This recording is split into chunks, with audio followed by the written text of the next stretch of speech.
Hi, good evening, and welcome to another episode of oral instructions for our patients.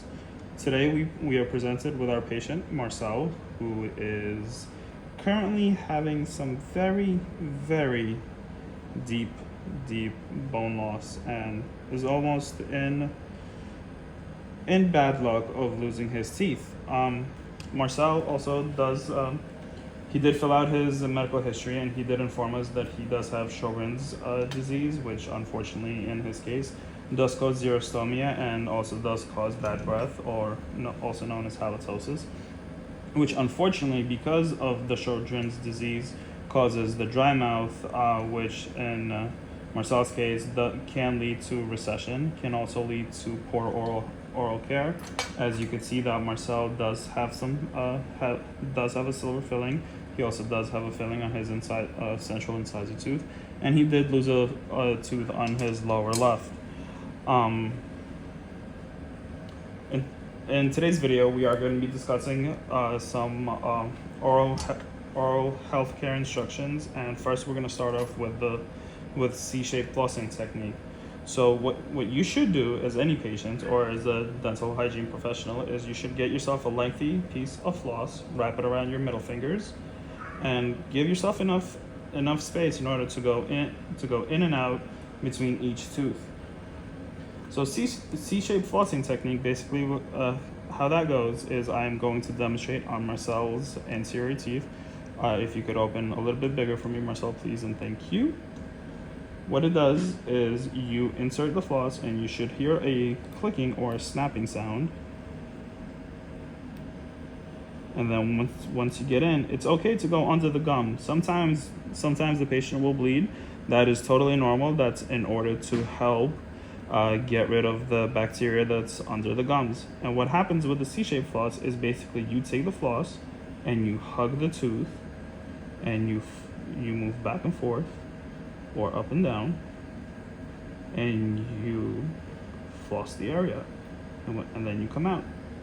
Then in order to get more floss, you don't use the same area and reintroduce more bacteria, just keep wrapping the floss around your middle fingers and use it on the other side, and also hug the tooth and keep going back and forth between every single location or every contact point that you are able to get to.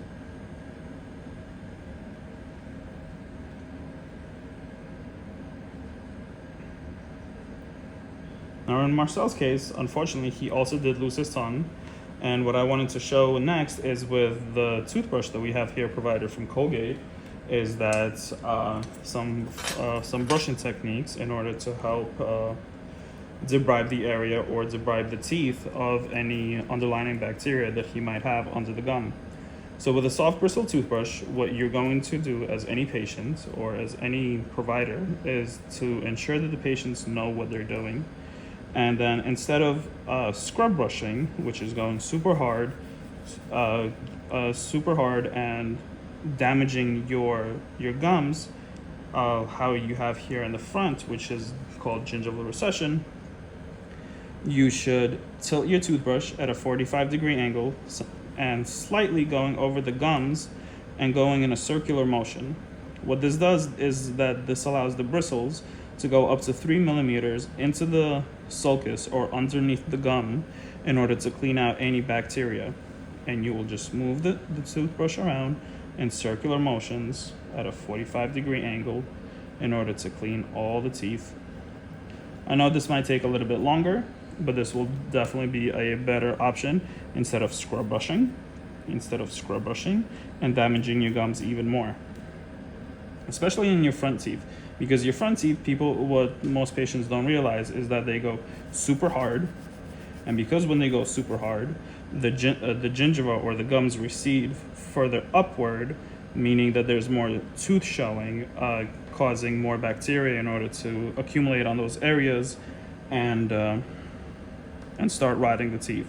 So even on the front teeth, on the upper teeth, you would go at a 45-degree angle, and you would do circular motions, or you could do sweeping motions, which would go like this, in order to clean out any bacteria. Furthermore, because Marcel did inform us that he does have Sjogren's disease, he does suffer from dry mouth, and one of the other ways that you could use the toothbrush is if it has cleaning a cleaning aspect of the head for the tongue cleaning aspect on the head for the tongue. Excuse me, sorry, you shouldn't be here. I apologize. Sorry, Mr. Supervisor. So Marcel does, unfortunately, is missing a tongue. So if we could pretend that Marcel does have a tongue, what you would do is with the tongue cleaning aspect of the toothbrush, you would just gently rub the area of the toothbrush in order to clean the tongue, and you would take your toothbrush outward of the mouth in order to clean off the bacteria. Because Marcel does have dry mouth, which is one of his main concerns with his Sjogren's disease, is he is able to use an oral rinse called Biotine. What Biotine does, it basically activates the salivary glands in the mouth in order to produce more saliva. And because there's more saliva production, this would lubricate the teeth. This would one of the ways that would stop the dry mouth and preserve the function of the teeth. In Marcel's case, he did inform us that he is looking forward in order to replacing this missing tooth here by ways of having a 3-unit bridge. So he would have a crown on this tooth, he would have a crown in the missing area, and he would have a crown on this tooth.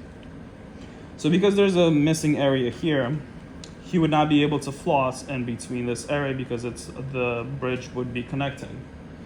So there are some ways of cleaning that area would be this proxy brush, which basically looks like a small toilet bowl cleaner, but for your teeth. And unfortunately, that is the best way of explaining what a proxy brush is.